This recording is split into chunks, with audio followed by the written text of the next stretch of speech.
you know, get online, get one of the DVDs for New Year's, little New Year treat, because he is fantastic.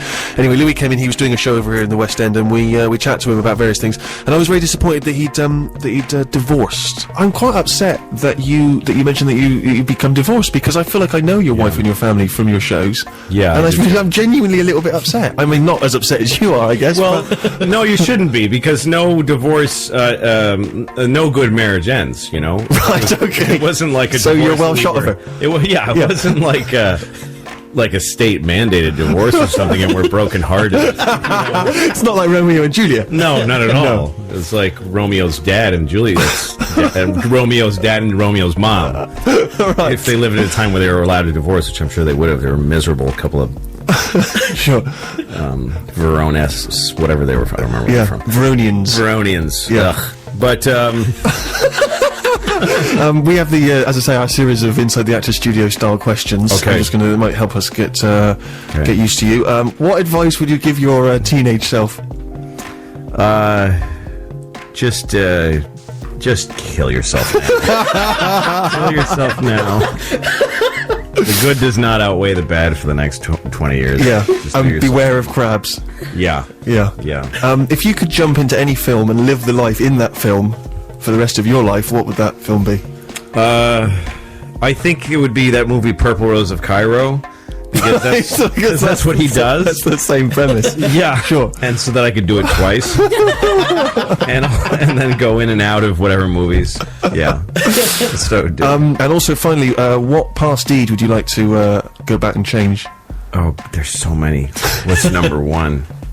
I think the time I was in my grandmother's house and I was 4, and I had to. I was in the bathroom and I had to both pee and poop. Sure. Or number 1 or number 2. I don't know why they call that one number 2, because it's easily my favorite. I don't know why they got but I was taught that little boys pee standing up, and girls, and I had to do both. Oh, come on, all right, I know where the rest of this is. I know what happens here. Thank you. Crapped on the floor. Great, thanks. Yeah, great. I figured that out. I figured that out. Yeah. And it was such an awful moment of shame, and it started a spiral of shame that leads directly to this moment right now. So I think if I had managed to not pooped on the floor in my grandmother's house, you wouldn't be where you are now. Right now. So there we are, Louis C.K. Definitely worth checking out on DVD. He's got some dynamite shows. It's almost the end of the programme, guys. I know you're all devastated. You can go off and prepare for the new year. I wanted to squeeze in a tune before we say goodbye from possibly my album of the year, The Last Shadow Puppets, The Age of Understatement. Rather like you were talking about with Elbow, it's sort of difficult to be able to lay claim to them, obviously, because it was such a hyped album, but it really did live up to the publicity, and it's fantastic. And I've listened to it several times. It's great driving music as well if you're just motoring home, maybe back to some crazy party at New Year, then check it out. This is The Meeting Place. From the album The Age of the Understatement, The Last Shadow Puppets, and The Meeting Place. That's pretty much it on this Steve show. This kind of weird, it's that strange, weird moment, isn't it? After Christmas, before New Year. Are you working? Are you not? Are you happy with your gig? You know, all the usual comedy cliches. The auntie sent us weed on your presents. Oh, typical. So thank you very much, guys, for being here. Tiny Dan, round of applause. Oh, lovely. brilliant. Rufus. He's been brilliant. And Sammy, sorry there was no Harry this week, but Harry's off coughing up phlegm. Big plans for New Year, Sammy? None. Nothing. I'm making milkshakes on New Year's Eve, so goodness only knows what'll come out of that. Probably milkshakes. Yeah. Rufus. Steve, I always alternate urban and rural New Year's. You know, it's a rural year this year, so I'll be any invitations. I'd be welcome for a nice rural campfire-based New Year. Some kind of hog roast, that sort of thing. Yeah. And Tony Dan? I've had a good innings. I might just get involved in a massive brawl and see if I come out of it alive. Yeah, why not? Yeah. Enjoy it. Thanks. Don't know what my New Year's going to be. Not thought about what my New Year... I haven't really thought of my New Year plans yet. I might just go out and commit a hideous atrocity. Just like a really despicable atrocity. The people are just like, why did Steve Merchant do that? His career was just, trundling along quite nicely. And then, do you remember, New Year 2008, he committed a horrific atrocity. And his career was over. It was such a strange decision he made. Well, anyway, listen, we'll find out. If I'm here next week, then I didn't do that. I probably just had a few drinks, had an early night. But if I did, then it's been great broadcasting for you. I appreciate you listening, and I can only apologise for that terrible, terrible deed that I committed. But I didn't know what I was. Happy New Year. And I say that without a hint of irony or sarcasm. I genuinely mean that. I think I've turned over a new leaf for 2009. No more sarcasm. It's the lowest form of wit. No more irony.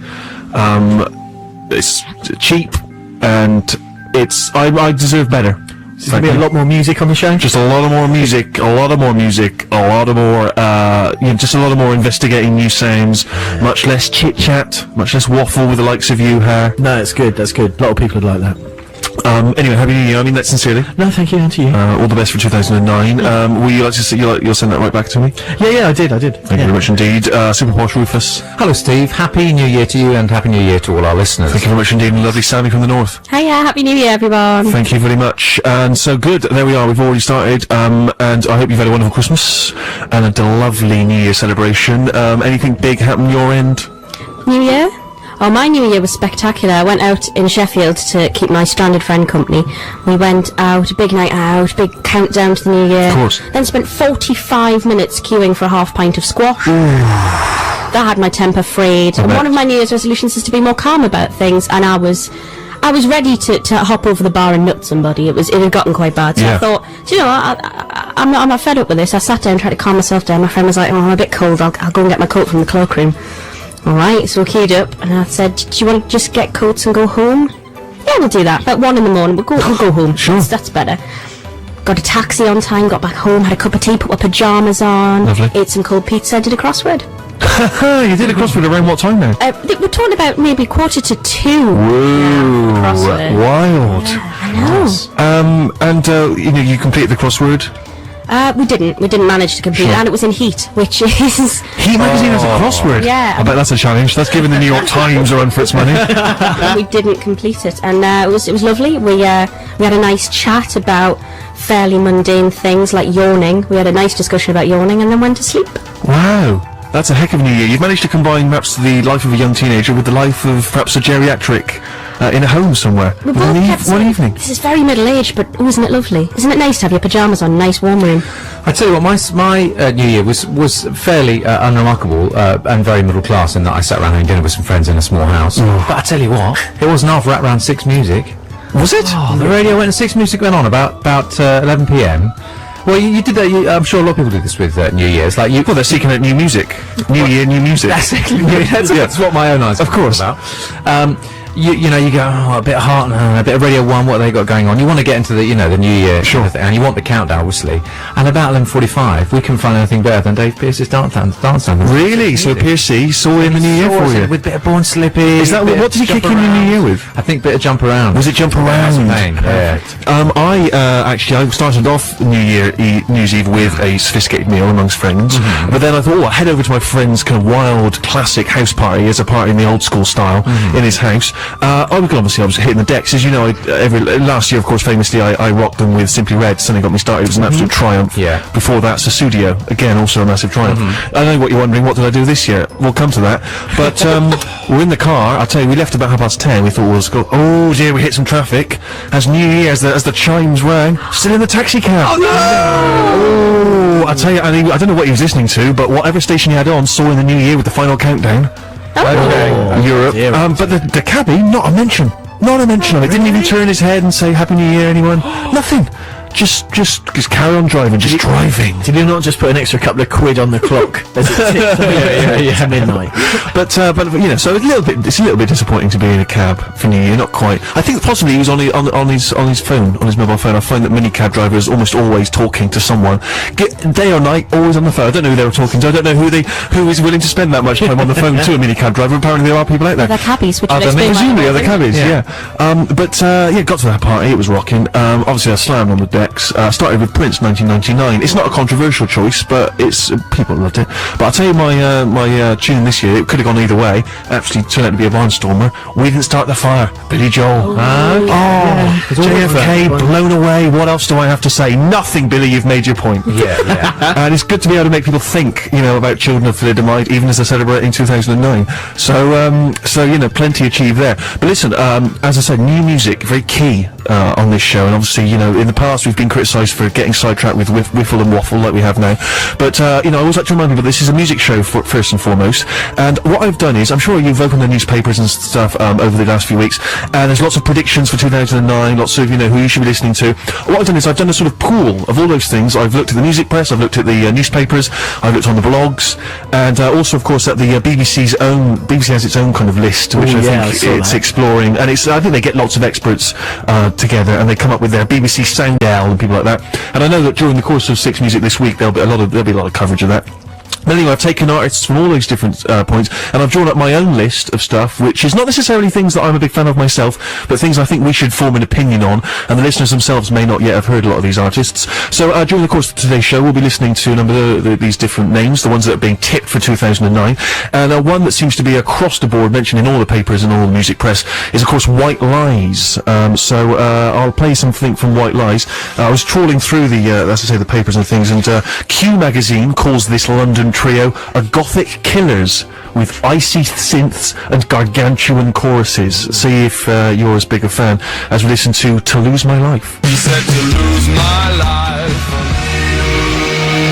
Title track from the forthcoming White Lies album, which is called To Lose My Life and is released on the 19th of January, and that as a single is out about a week before. And Ian McCulloch from Echo and the Bunnymen and Nick Cave have both been spotted apparently at White Lies gigs. And yes, I should just point out that this big list of I think it's 15 artists that's drawn up by the BBC, the new sound of 2009. Six Music has kind of paired up with the list, if that's possible, and the top 5 acts will be in with George Lamb this week, and then the winner, if there is a winner, will be playing live in the Hub on Friday, so it's worth staying tuned if you're interested. But yeah, so there we are, White Lies. They may or may not be on the, you know, in the top 5, but there we are. We did play, I think, their previous single, Death, a while back. Harry, your take? Well, if this is going to be the year when even more bands sound like Duran Duran, then I don't think that's a good thing. That was basically Planet Earth by Duran Duran, but my opinion doesn't really count. However, Pete in Brighton's opinion does count, and he says White Lies rubbish, sounds like the Sisters of Mercy crossed with the Ski Sunday theme tune, and he reckons it's not a patch on his homemade date and walnut loaf. Really? I always suspect few things are. No, exactly. But it's very easy again because they're not performing. I'd like to know if Ian McCulloch has been at any of the servings of that said cake. If you incidentally want to get in touch with talk about any of the music that we'll be playing, then you can. Here's how to get in touch. Text us on 64046 or email stephen.sixmusic@bbc.co.uk. Very sweet of you to have come in again. Thank you so much, lady. So White Lies, Rufus, I imagine that, I mean, if anything sounds like Duran Duran, you're going to be up and dancing. I'm upset that Pete and Brighton took the excuse me, Ski Sunday theme tune in vain. It's my favourite TV theme tune ever. It answers the brief of a Sunday night skiing programme perfectly, wouldn't you say? So it was a disservice to that theme. I don't know. Yeah, Human League B-sides came to mind. I don't like the drum sound, the synth sound, or the vocal, or the lyrics, or the feel of the song, or the energy of it. The title. What was it called again? To Lose My Life. You know, Death, To Lose My Life. White Lies. You know, 09's going to be fine. That's my message. So no. So nothing at all from you. And I wonder, I mean, again, I always like to turn to the youth, and who better to symbolise da youth than this tiny little woman here? Hello. Kings of Leon surprised me with their success in 08, because I didn't think such an interesting band could be so massively popular. I've seen some scumbags liking them, Steve, I'm not going to lie. Whoa! Name names. Chavez, generally in the north, now turned on to Kings of Leon. A lot of ringtones are now Kings of Leon across the north east. Have you ever heard it in Hairdressers? That to me would be the... I think you can know it by my barnet. Haven't been near a hairdresser's in a while. Not since your fair hand graced my head. I think fashion and music work together, and the fashions are still very 80s, so I think that could be big. And I think, you know, looking at the Kings of Leon success, we could have another surprise big band. You're sitting on the fence, though, and you're not actually giving your own opinion. I don't like it. Ooh, slam.